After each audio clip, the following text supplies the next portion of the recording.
today. So today's show is interactive. The studio line is 0116 4822 You can either text or WhatsApp 077 488 55055, or you can chat through Facebook on Ramadan Radio FM. I do encourage you all to interact with the show because we have got an exclusive guest for tonight's lineup. So before I move on to introduce our lovely guest and do some of our own interrogation with her, just a little bit of background information on the Leicestershire Police Force. And yes, it's not a theme about the career, but you will realise just in a little while as to why I'm giving a little bit of information as to Leicestershire Police. So the history of it is they've been around for more than 176 years. They started off with the establishment of just Leicester Borough Police in 1836. Separate forces came afterwards, and Leicestershire and Rutland both came separately a few years after 1836. But then in 1967, the two forces came together to become the one police force. And they cover they cover 2,550 square kilometres. Now, I'm terrible at geography, but the fact that I've lived in Leicestershire for over 20 years, it's a huge amount of area to actually cover. Now, a little bit of background in terms of stats of the police force itself. Now, I don't actually have a lot of the stats here, so there may be some where I might not touch upon, and I do apologize in advance for that. I was only focusing on one area of the statistics. So looking at the 2011 census and the Office for National Statistics mid-year population estimates of 2018, there are approximately 158 BME, that's Black Minority Ethnicity, I'm sure I've got that right, police officers, which make up around 8.2%. Now that's a tiny amount compared to how much of the population we actually have in England and Wales. Moving on to the actual England and Wales statistics, there is 31.2% of police officers who are female as of 31st March 2020. So that's an amount of 40,319 female officers. Previously, women police made up 28.6%, and that was in March 2016. And in 2007, it was only 23.3%. So it has doubled from 2007 to 2016. Now, from these stats, I was unable to determine how many of these women police officers are actually frontline officers and how many of them are Muslims. So maybe later on, I might be able to do a bit more research, but as of now, those are the stats that I've got access to. So now, coming on to the introduction of my inspirational, fantastic woman, and I'm completely in awe of this young lady, Khadeeja Mansur. She is 22 years old. She has recently joined Leicestershire Police as a trainee police officer. She's currently operational patrolling, and I'm sure she'll explain to us what that means in a short while. Now, the reason why I actually wanted Khadeeja on tonight's show is because she herself is a trailblazer in her own right, and at only 22 years old, which is a fantastic achievement. She is the first hijab-wearing frontline police officer within the force, and she is the first Muslim female to trial the official police hijab designed by designers at Massey University, New Zealand in live action. So that's just an absolute amazing achievement. It's a double whammy just there, Khadeeja. Fantastic. So before I move on to start asking you the questions, in terms of the background, I hope I've not missed anything out, but can you explain to us what does the operational patrolling side actually mean? So necessarily from that side, it means that you've completed your 6 months training and you go out and you're actually patrolling the streets and looking after communities and actually conducting all your duties necessarily in company with other colleagues and other officers. So that's necessarily what it just means. So alhamdulillah, I completed my 6 months of training and I'm now in that kind of stage of working. MashaAllah, congratulations. So 6 months of training must have been quite intense. Yeah, it was fairly intense and it was really interesting because it was different types of training that we got to conclude. Given COVID, sometimes it was at home, but alhamdulillah, the training was really, really good. Okay, that's great. So can I then ask, what made you choose a career with the police? Bearing in mind the statistics I've just read out, that there are not that many female police officers, and I'm not even sure how many Muslims there are, so it must be a tiny majority. What made you choose a career with the police? I think it was necessarily meeting people within the police force and also the encouragement from my family members that it would be a good career to kind of look into as well.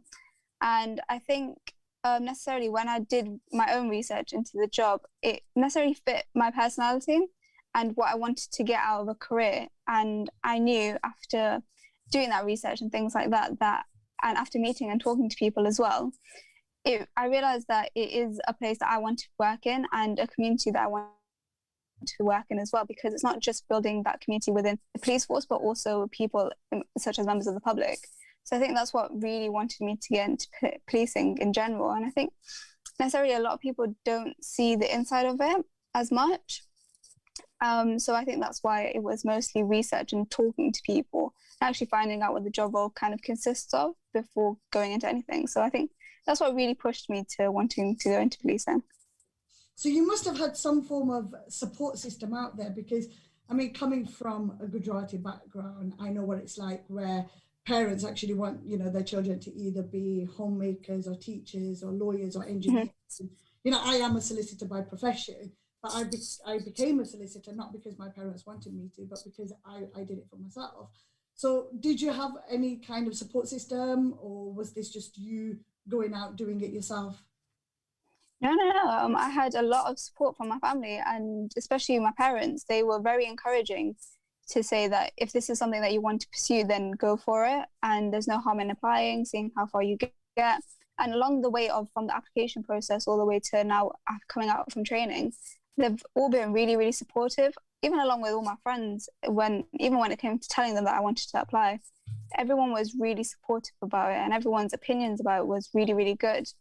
And I think that's what pushed me even more to wanting to become a police officer, because a lot of people did say to me that we do see yourself in that role, just based on your personality and just the way that your mindset is and things like that. And it's nice to see that, because it's the fact that you've got that support and it's helpful to you when you're changing careers or doing things that are not necessarily fitting a stereotype. And I think that was really important to me, was that I had that support. Okay, so I mean, I know your family really well. I am quite biased when it comes to you, because you know, you are my relative, you are my cousin. Yeah. Dare I say you are one of my favorite aunties' daughter, because I got into trouble for saying that last year from some of your aunties and uncles from up north. But I have lots of favorite aunties and uncles. So I do know what your mum and dad are like. They are very supportive, as are your siblings, which is it's refreshing, you know, especially growing up in our community where sometimes women are seen as bog standard homemakers or bog standard teachers, and you know, they don't want us to be in danger, because that really, when you think about a career in police, especially frontline police officers, the first thing that comes to mind is danger. You know, I ride a motorbike, and the first thing that comes in my parents' mind is danger, you know, but I'm just as equally in danger by crossing the road and getting hit by a bus than I am riding a motorbike. Although what I will put a disclaimer out there is I'm not encouraging anyone to go ride a motorbike.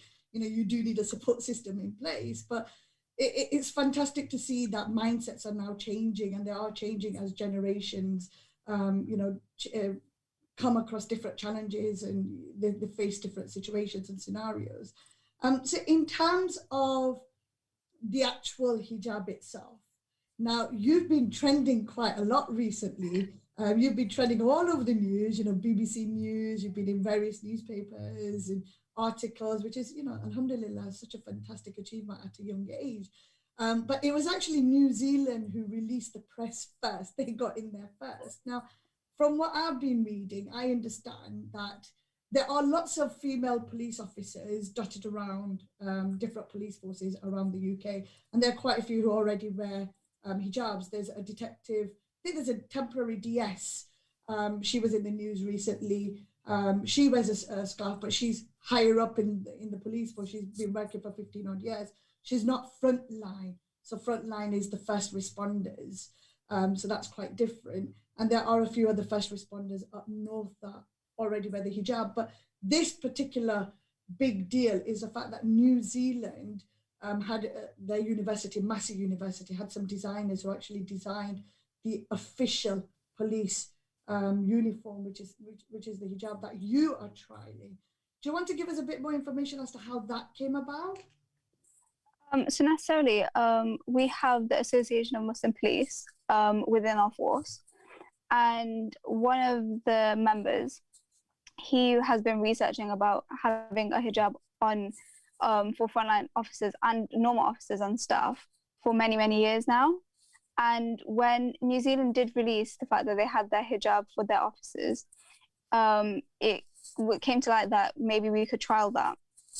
And this all came at the right time because I was starting my training and I was part of the Association of Muslim Police as of then. So it was that introduction that everything fell into place that we could necessarily trial that. And because now the fact that we have an official hijab wearer on our force, that we have these 6 months to be able to trial that and see how it goes with training, from safety training as well, and using equipment and things like that.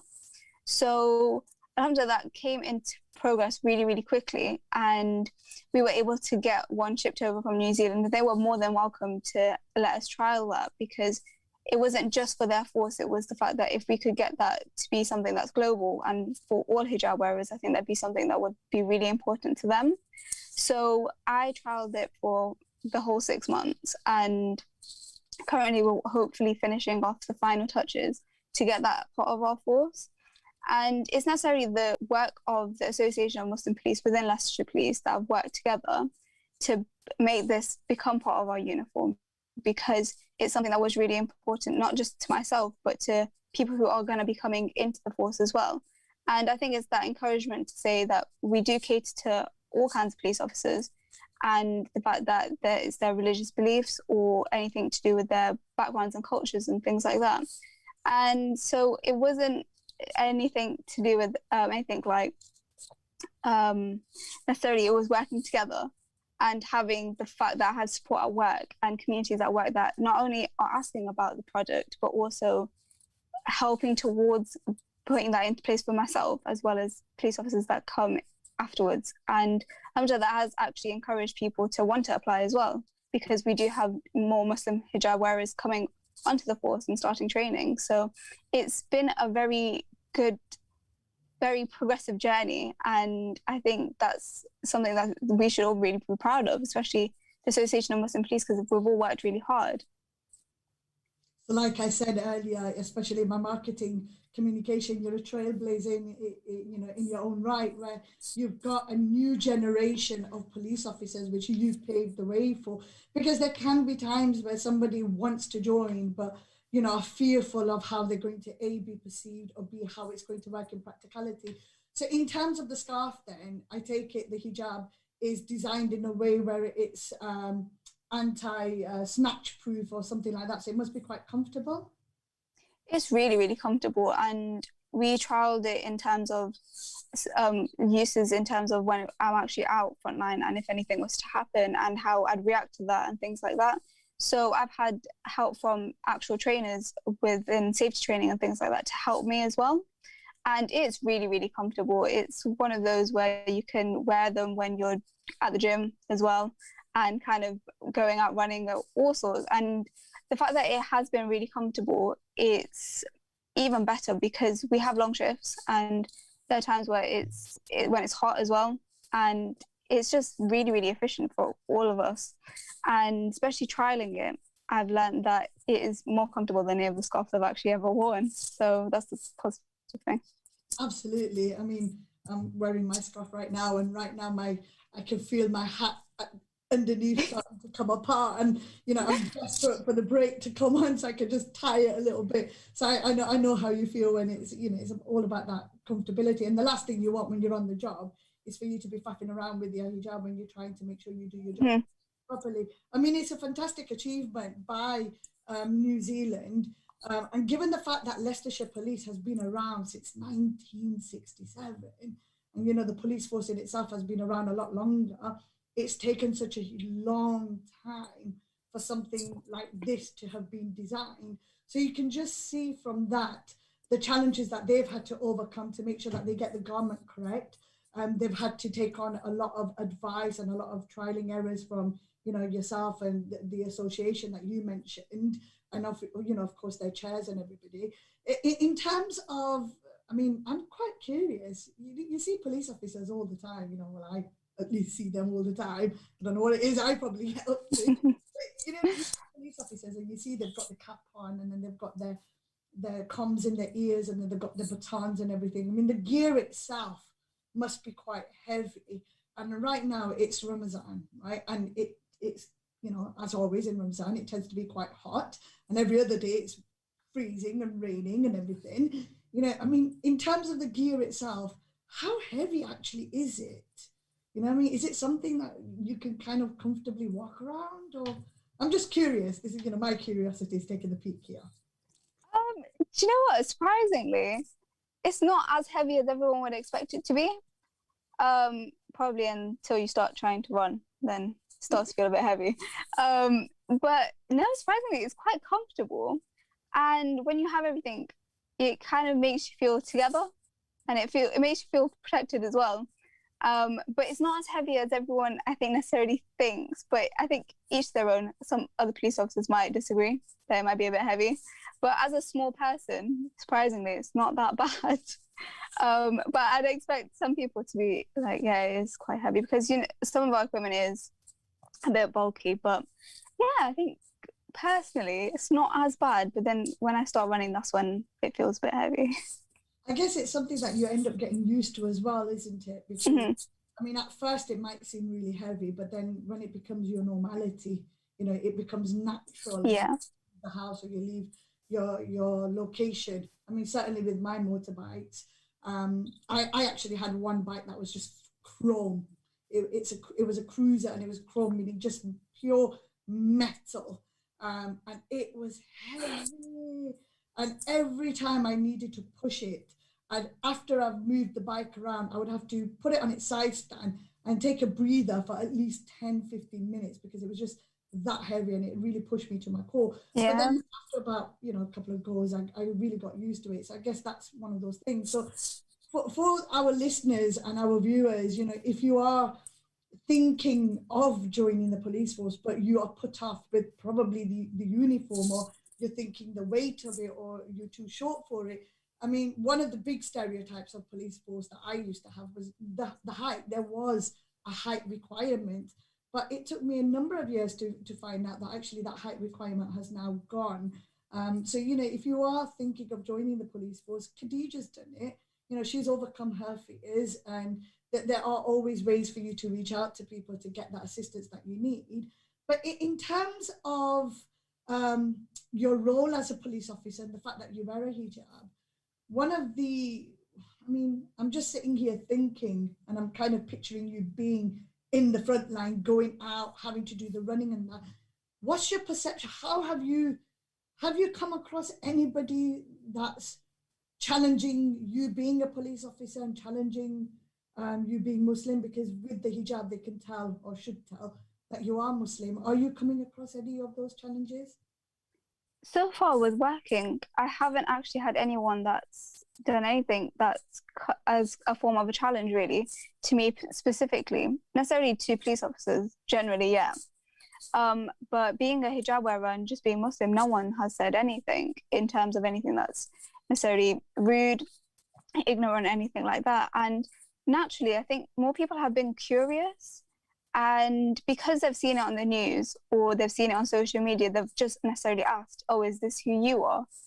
And it's like, yeah, that is me. And they'll just be naturally curious of, so why is it different? I just want to understand. And I think that's something that's really amazing about the communities that we work in, is that it's not anyone necessarily being ignorant, it's just them trying to understand. And I think it's the fact that they like seeing different police officers and not seeing just the same stereotype. And the fact that I think it's also the fact that they can relate to them as well. and they try to find that with police officers. And I think it's the way that you speak to people as well. It's normally just conversation, because obviously we've been fasting as well.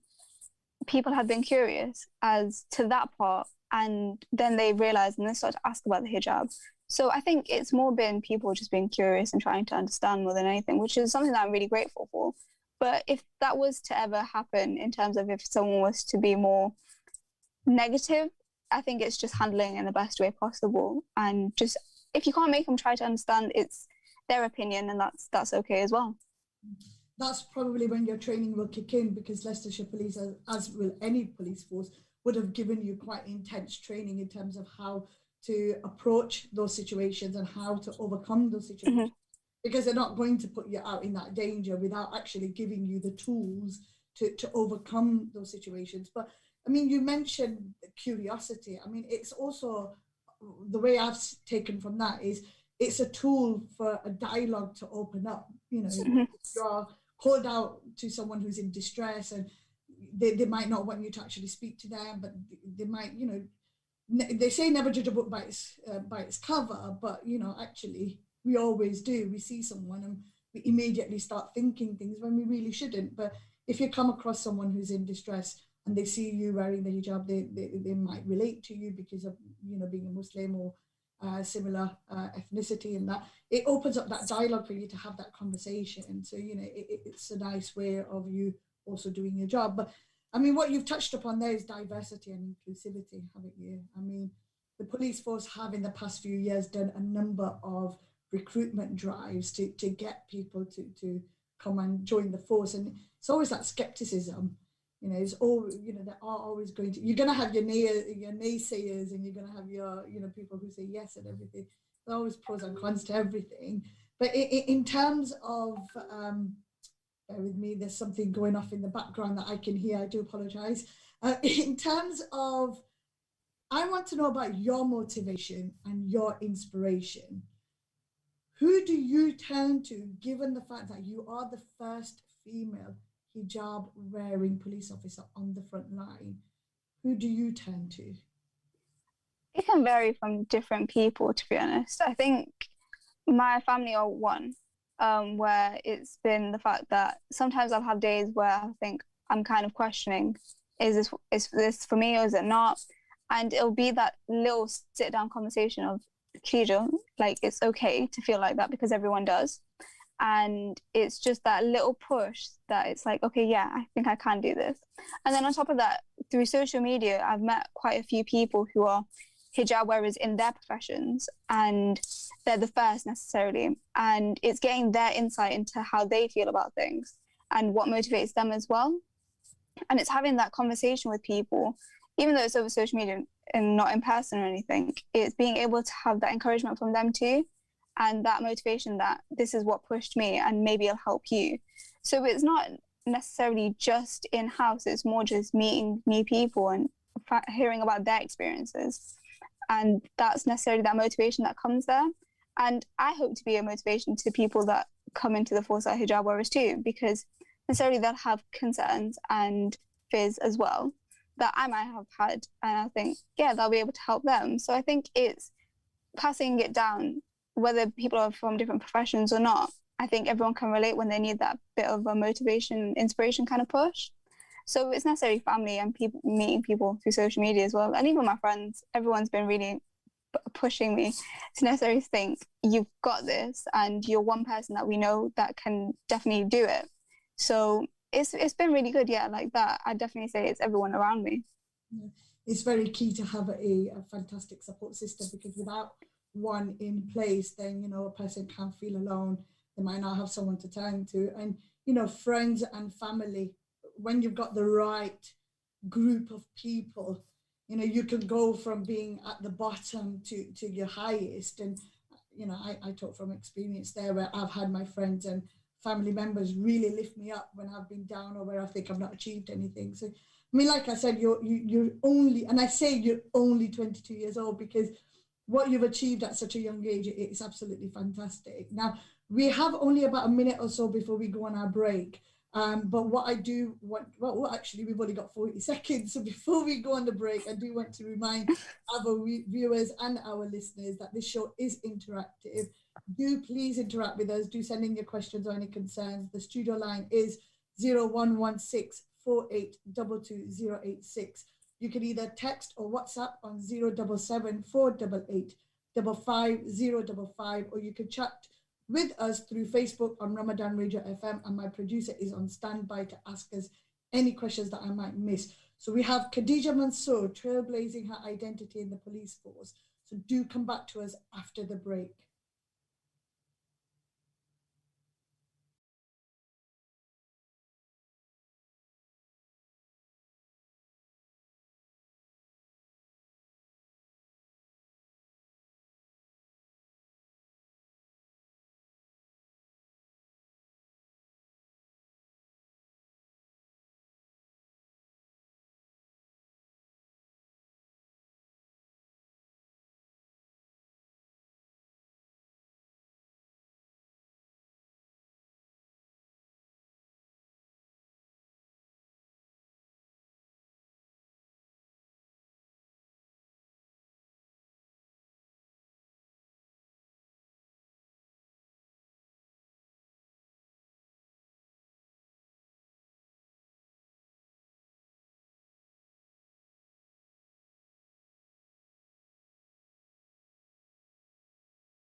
So how many hours would you actually work for? Like, is it like a 12-hour shift, a 15-hour shift?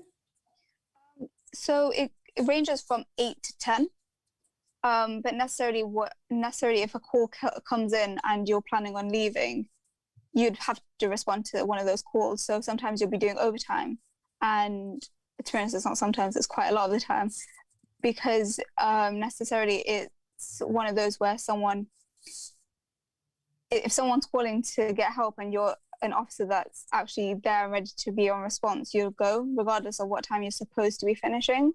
So it's very much kind of using your own initiative of saying, well, I'd have to do some overtime considering my workload or things like that. So it's necessarily like normal jobs as well. When you've got a lot of workload, you'll think, okay, I need to do some overtime. So yeah, it's normal for that to happen, where it ranges from 8 to 10. We've never really had 12-hour shifts, but normally from Friday to Sunday, because it's the weekend and a lot more comes in, you're expected to have a bit longer hours, but probably the most is 10 to 11 hours, I would say. Okay. So in terms of, you said, it's very similar to others where you might end up doing overtime, but if you get a last minute call, you can't leave it in the middle and then go. Like, if I was to get a call right now at work, say 2 minutes before 5:30, I'd take it, but I'd speak with them in a nice way, but I would turn around and say to them that I'm not going to email you this evening. If you do not mind, I need to leave and I'll email you in the morning. It all depends upon how long that email is going to be. Mm-hmm. I've got that flexibility, whereas you say, you can't leave a call. What if it was the 11th hour, as we say, of your last shift, and then you had your 3 days off? What then? I think it depends. Honestly, if you've got naturally your other colleagues who are ready to do their set shift as you're leaving, and they're just ready to go, they'll imply like, yeah, I'll go, you go home. And that's where everyone works together within our kind of station that I've noticed, and our shifts, is that it's like, well, they're leaving, they need to get sleep after their shift because they've had a long shift. Now it's our turn to take over. So it's that kind of communication between colleagues as well. So it's very rare that something would come in and everyone would have to necessarily go. But it's more that you'll get a colleague that'll say, no, we'll go. You can go home. So it's that nice relationship that you have between colleagues. So you don't necessarily always have to worry about that. But just depending on the situation and things like that, it might be the case. But you're lucky to have colleagues that'll be happy to help and be like, no, it's okay, I'll do it. So yeah, it's quite good like that. Teamwork, basically, that's what it is. Teamwork. Yeah. From what you've said to me, what I've taken from there is that the apprehension that some people might have that they are Muslim, whether they're male or female, because men can have these apprehensions just as much as a female can. They may have insecurities, they might have their fears or lacking of confidence just as much as the females have. But what you are saying to me is that the police force in itself, and specifically Leicestershire Police, because that's the experience you've got, it's very inclusive and it's very diverse, and that there are people out there willing to help you, which is absolutely fantastic, because it is a majority of male-dominated industry, and it is mostly Caucasian-led as well. And I'm not going to go into the stats, but the stats for Caucasian males is a lot higher than non-Caucasians and females. So, there's that inclusivity there, the teamwork, the collaboration is there. Whereas me as a solicitor, I will have occasions where I answer the phone in our firm.